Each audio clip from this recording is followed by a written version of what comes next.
the science of human health, both from a conventional and alternative perspective. Now, as the Secretary of HHS, he is putting that knowledge to work to align it with the public interest. Ladies and gentlemen, please join me in welcoming Robert F. Kennedy, Jr.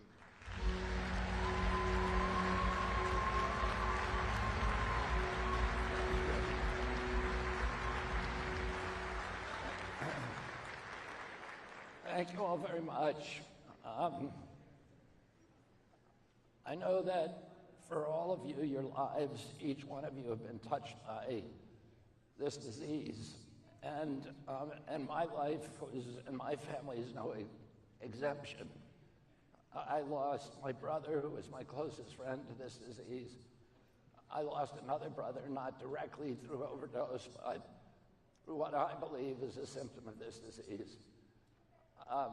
During the pandemic, I lost a niece who was like a daughter to me, who lived in our home for much of her life, went on vacations with us, and we think that she took her first drug and overdosed on it and died at my mom's house.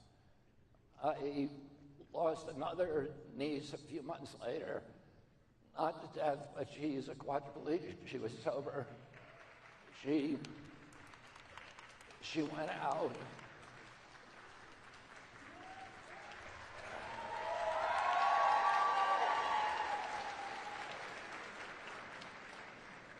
She went out for just a night, and she became a quadriplegic. And so we're all affected by this, and I was personally affected, so I'm HHS secretary.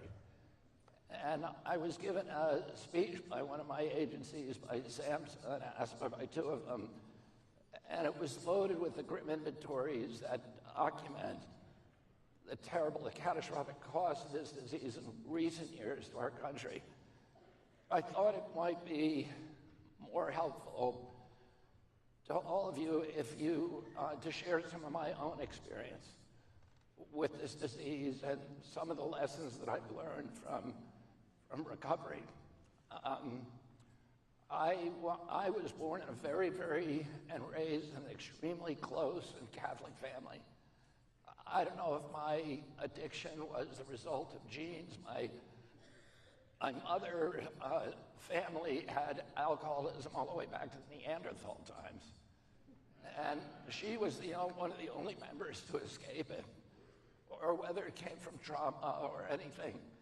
And it's really irrelevant how I got it. People say you don't look at the past, you look at the past, but you don't stare at it. And, I know that the only way that I stay sober is through taking responsibility for my daily actions.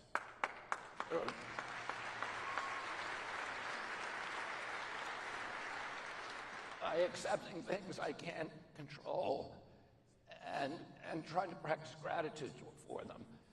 And with the knowledge that the only thing that I really control is this little piece of real estate inside of my own shoes. And I can have control over my behavior, my daily conduct, and not of the world around me. And I can't let the world around me control me. But I was close. I had a huge family, 29 cousins, 11 brothers and sisters, all very close. We went to daily mass in the summertime, sometimes 2 masses a day.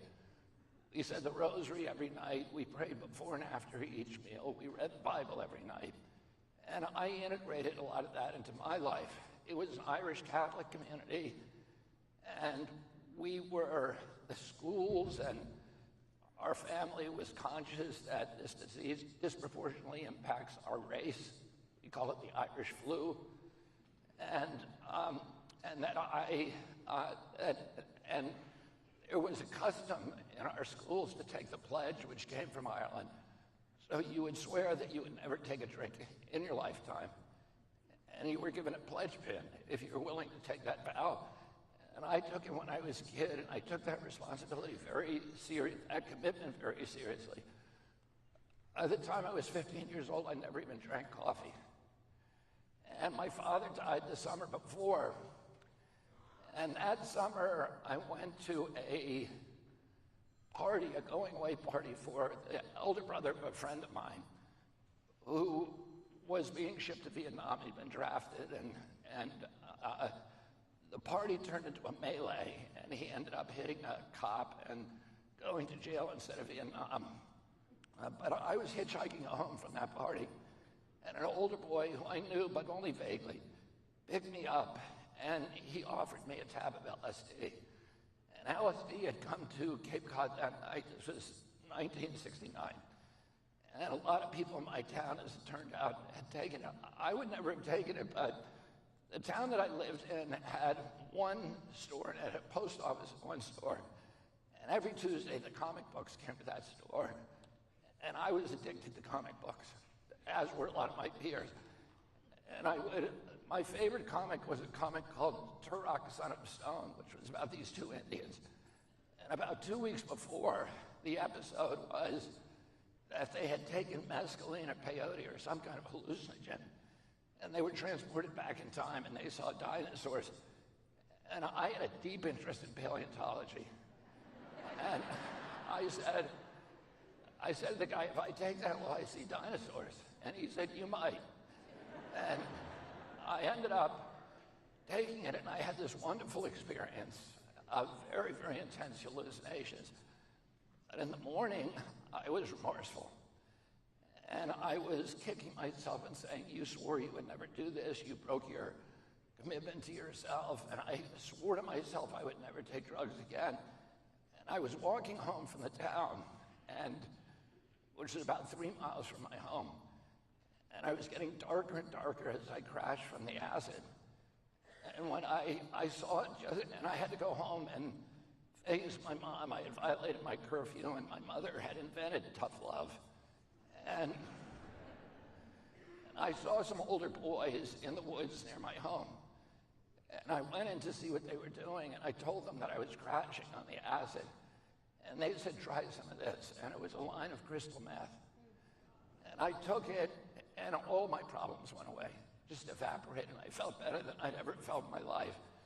And my progression, they say that your addiction is doing push-ups when you're not doing it and getting strong. And my addiction came on full force. And within about 3 weeks, I was shooting meth. And by the end of the summer, I was shooting heroin, which was my drug of choice for the next 14 years, until I was 28 years old. And to me, I tried earnestly, sincerely, and honestly to quit constantly. I made pledges to my brothers, to my friends, to my family. I took vows. I wrote out agreements and contracts. I saw a psychiatrist.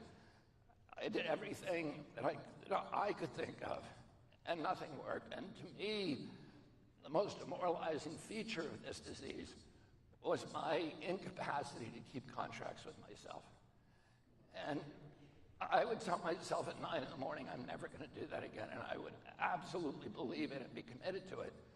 By 4 o'clock, I was doing it, and I had no control over that person that I was going to be at 4 o'clock.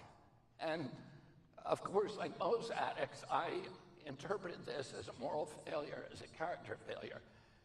And that fed this addiction of morosity, of self-loathing, of darkness. And I came in, I got arrested in September of 1983.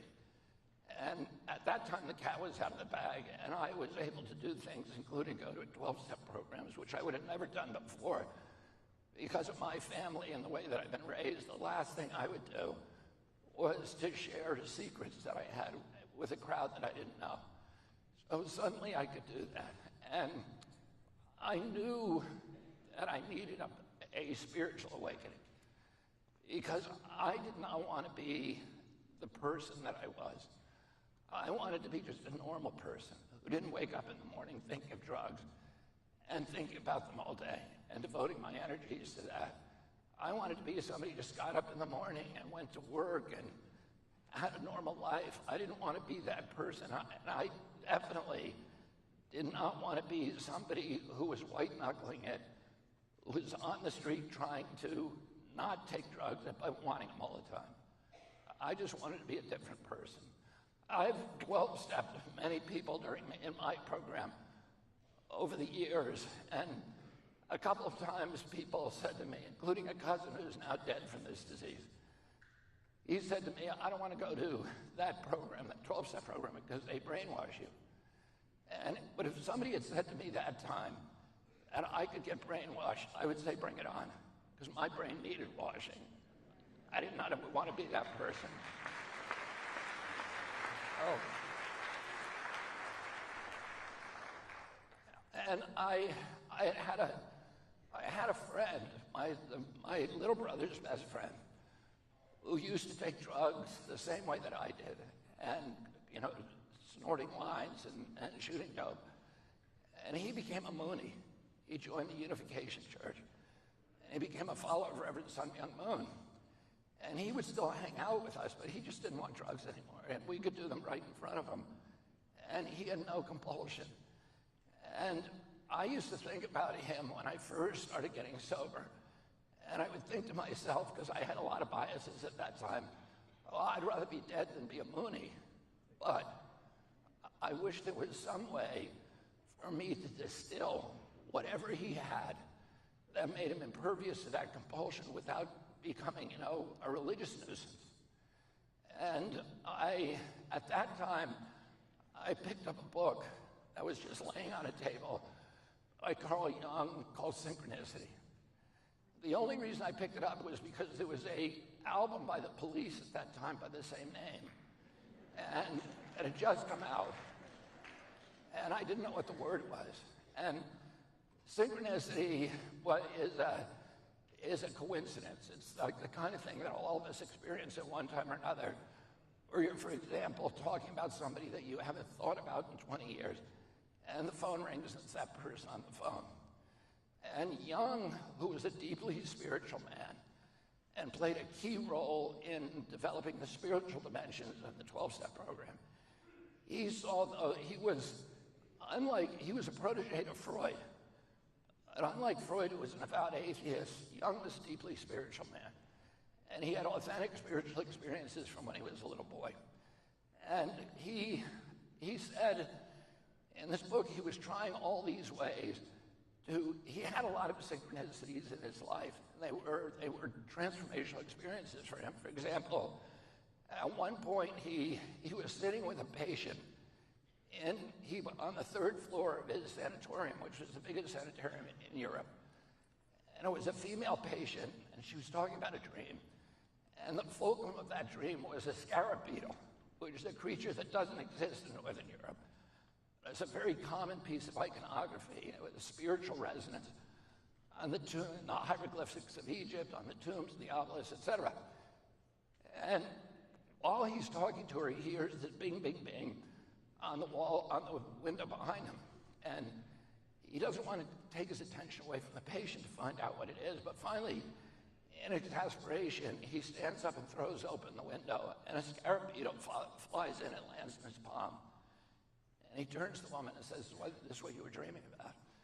And those kind of things happen to him all the time, and he believed that was God's way of breaking all of his rules, the rules of probability, of chance, of biology, of physics, to reach in and touch us on the shoulder and say, I'm here with you and looking at, and watching you, and I'm with you and giving you strength. And Jung tried to reproduce that in a clinical setting. He's a very faithful scientist, as well as a deeply spiritual man. So he put one guy in one room and another guy in another room, and he'd have them turn over cards and try to guess what the other guy had picked. And if he felt that if he could break the laws of probability, that he would have proven that there is in other words, the natural laws, and he would have proven that there's something supernatural. Now is the first step to proving the existence of a God, which he was very interested in doing. And he says in this book, which I really respected, that he could never succeed in doing that. But he said,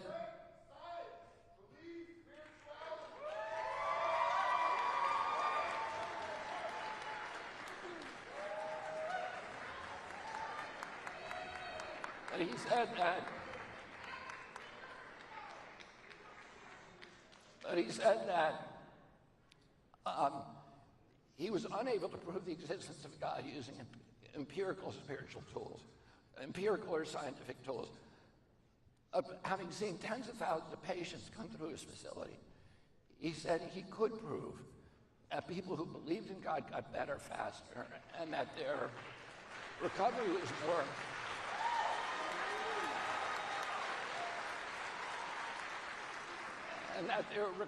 more enduring. And for me, that was much more impactful than if he had said that he had proved the existence of God, which I wouldn't have believed. What he was saying is that if you believe in God, you're more likely to get sober, and that your sobriety is going to be more enduring. And so I had believed in God from when I was a kid, and that was completely integrated in my system. And when you live against conscience for a long period of time, you push any notion of God over the periphery of your horizons. So God, at that point in my life, was a theoretical construct. It wasn't a being who had any kind of relationship with me on a day-to-day basis. So I made just an intellectual decision, because at that time I had committed, and I will do anything that improves my chance of sobriety, even by 1%. So I just made a decision, I'm going to start believing in God. And then I was confronted with this dilemma that everybody who makes that kind of decision confronts, which is, how do you start believing in something that you can't see or smell or touch or taste or acquire with your senses? And Jung solves that problem. He says, fake it till you make it. Act as if. And that the obedience and the faith will precede the evidence. The evidence will become overwhelming. At first, you have to make that choice. So I made this decision, and I started behaving like that. I knew what it looked like to have faith, and I put religious iconography, a picture of St. Jude as the saint of hopeless causes, St. Francis, who was my patron saint, and other religious iconography around my bed. I knelt and prayed for faith, because I didn't have any. And I prayed to make it easier for me to believe in something. And I started then behaving as if there was God up there, and he was watching me all the time, and that I had to behave myself even when I didn't have an audience. So I started breaking my day down into about 40 different moral decisions. Do I get up when the alarm goes off? Or do I stay in bed another 15 minutes with my indolent thoughts? Do I make the bed when I go up? I've been on the road for 2.5 years, living in hotels, and I make the bed every day, which is insane. But I do it. I do it because I made a commitment, and I can keep commitments now. I do it because what I'm trying to do is to build character, and not to make a big pile for myself, and whoever dies with the most stuff wins. And it's all about building character, because the wealth you build, the fame, is illusory.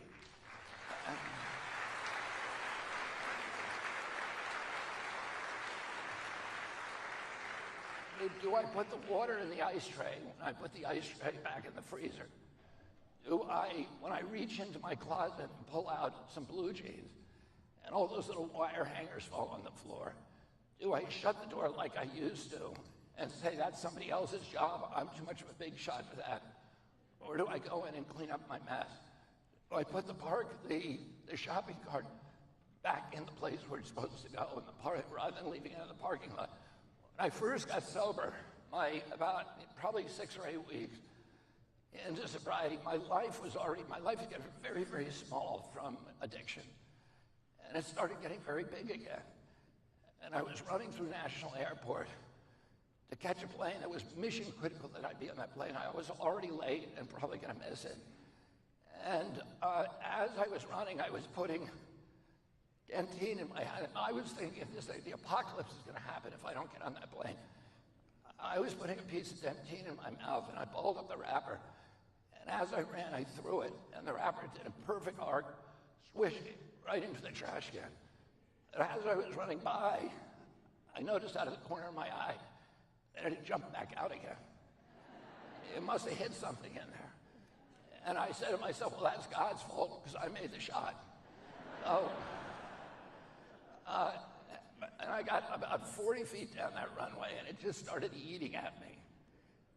And ultimately, I put on the brakes and went back and put that in. And I made the plane, but the most important thing I did that day was that little act, because that's how I maintain that posture of surrender. And for me,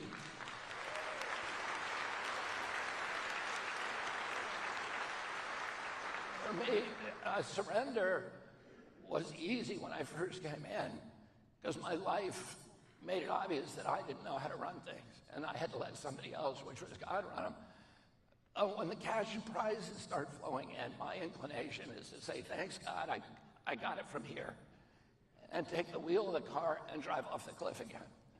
And the challenge for me, and I think for all of us who are trying to maintain long-term sobriety, is how do we stay in that posture of surrender, even when everything's going well in our lives? And my life started going well, and these miracles began. When I first came in September 1983, I go to a meeting every day. I got off the plane last night, and I went to a meeting. And when I came in 42 years ago, I said to a guy, how long do you have to keep coming to these meetings? And he said, just keep coming till you like it. I've been coming 42 years, and I still don't like it. But I go every day because when I go, the rest of my life works. The lights turn green for me. The parking places open up. People answer the phone. The projects that I work on get over the goal line. And it's kind of this magic that it makes no sense logically. And then when things do go wrong, I know how to handle crises. I know what to say to people when they have a loved one lost. I know how to handle failure in my own life. And I've learned that God talks to me through other human beings. God talks to us through many vectors, through each other, through organized religions, through the great books of those religions, through wise people, through art, literature, music, poetry, through nature. But nowhere with the kind of texture and grace and precision and joy is through other human beings. And addiction is about isolation. Addicts end up in jails, institutions, and death. And even when I was surrounded by people, which was the truth, for much of my life, I was still alone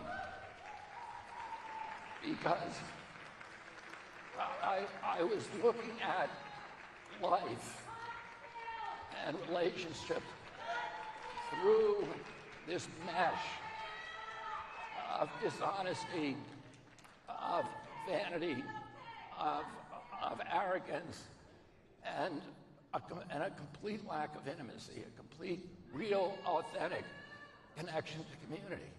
And part of this program that I work is about increasing my connection to community and seeing God in every person, even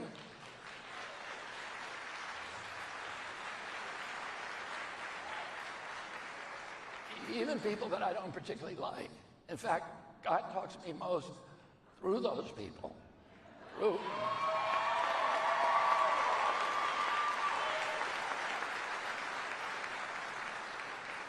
So when somebody gives me the finger on the street because they don't like my driving, I have to say that's God talking to me.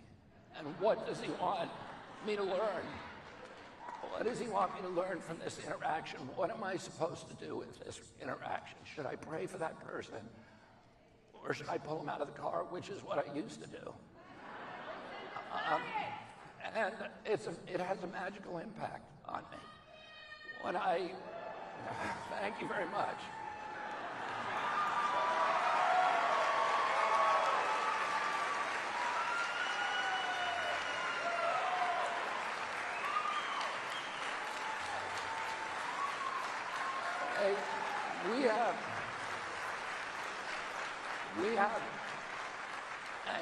We have an addiction and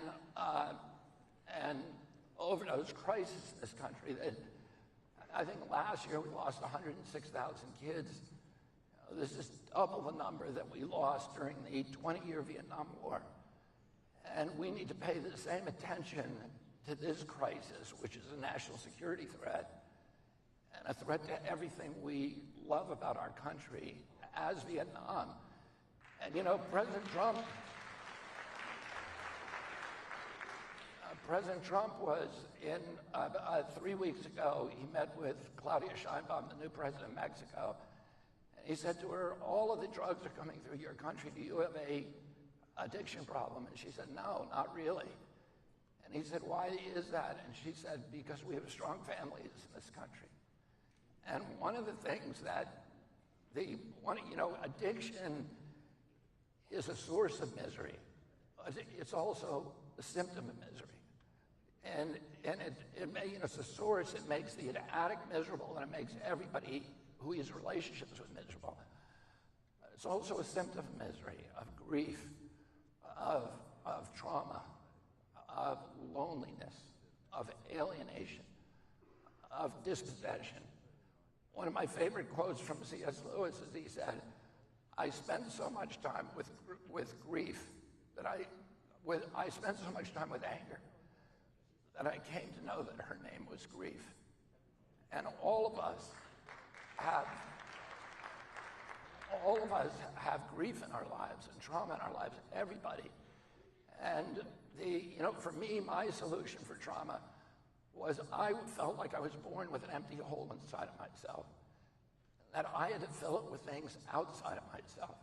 And those are the only things that work for me. And every addict feels that way in one way or another, that they have to fix what's wrong with them. And the only thing that works are drugs. And so the threats that you might die, you're going to ruin your life, were completely meaningless to me, because I needed relief from that pain. And I found that in the 12-step program, because 12 steps are about getting rid of isolation, overcoming isolation, and reestablishing our connection to community.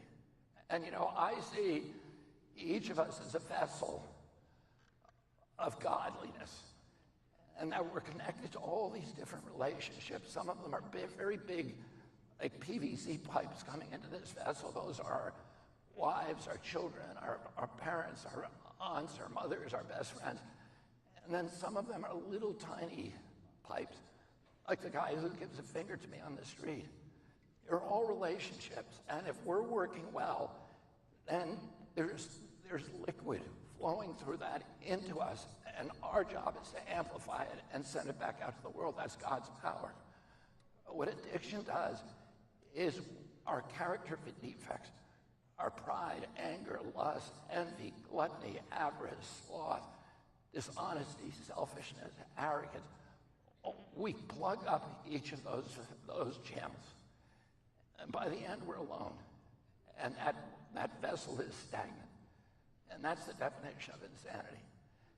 And the 12-step programs that I practice are about going out, dealing with, admitting and dealing with your own character defects, acknowledging them, and even learning to love them. And then unclogging all of those channels by going out and making amends to people we harmed. And in that way, God's power comes back into us. Now, what does that mean for national policy?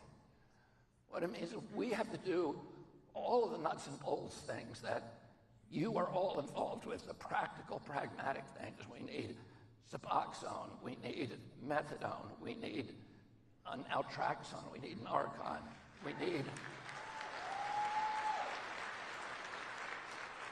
need good fentanyl detectors that can detect it on pills, etc., so the kids are less likely to overdose. We need prevention. We need education.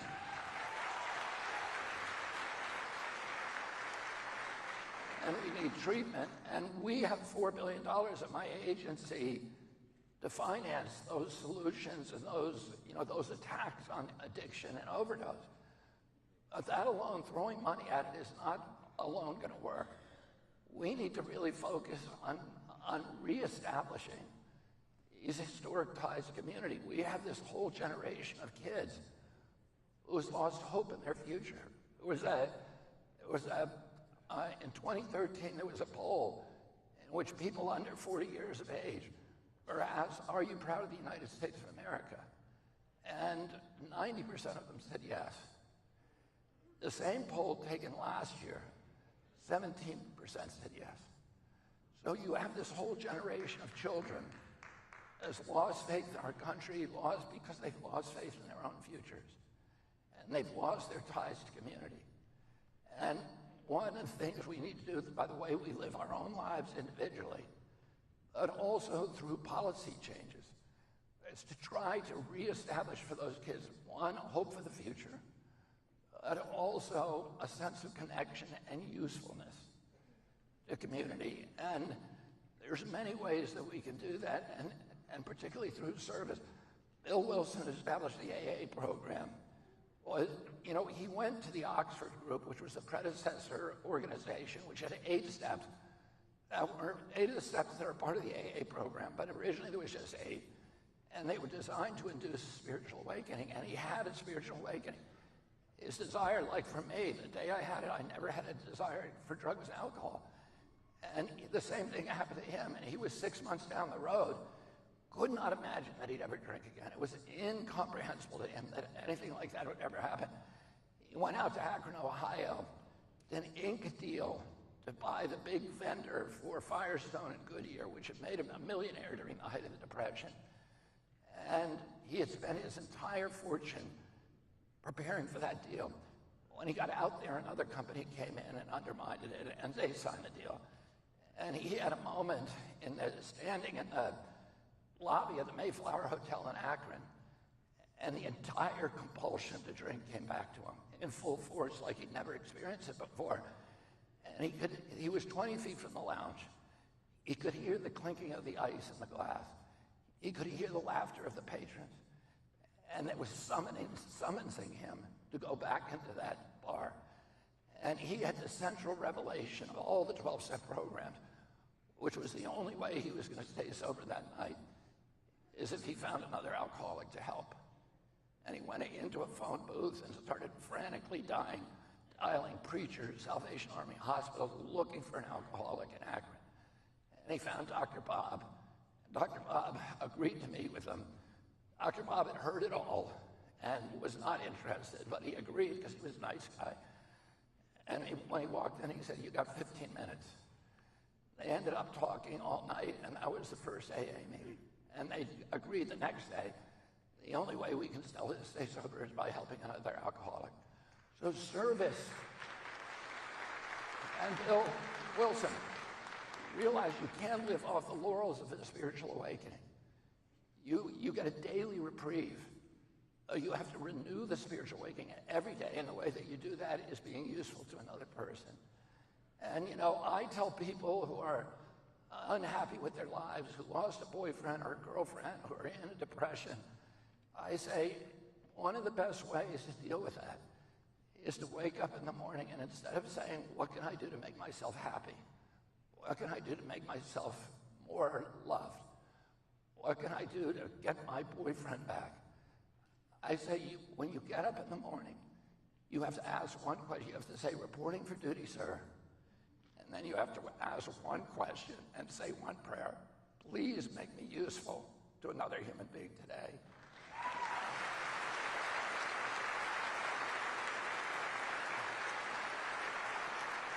Oh, you know, I would encourage you all to think broadly about what our mission is, because it's not just about making sure every cop and every paramedic has naltrexone. That's important. And it's not just prevention on the border. That's important. It's not just making sure that every addict, when they have those moments, when they're willing to ask for help, that there's a rehab ready for them to go to. And that is critically important. But there are bigger issues. How do we restore our families? How do we restore that commitment to community? You know, I was in Virginia the other day, and I went to a school where they have cell phone use banned. It's a public school. The grades have skyrocketed. The test scores have skyrocketed. The violence has dropped. And I walked through the lunchroom and saw kids talking to each other. Nobody was looking at a cell phone. I went to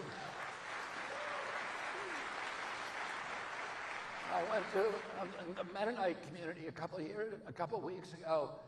The same thing. There were kids. They discouraged the use of cell phones. The kids. We had a huge mass dinner with 400 people. The kids were all sitting together, talking and laughing. They were out playing in the parking lot with each other, and nobody was looking at a cell phone. And these little devices that we have are taking us away from each other.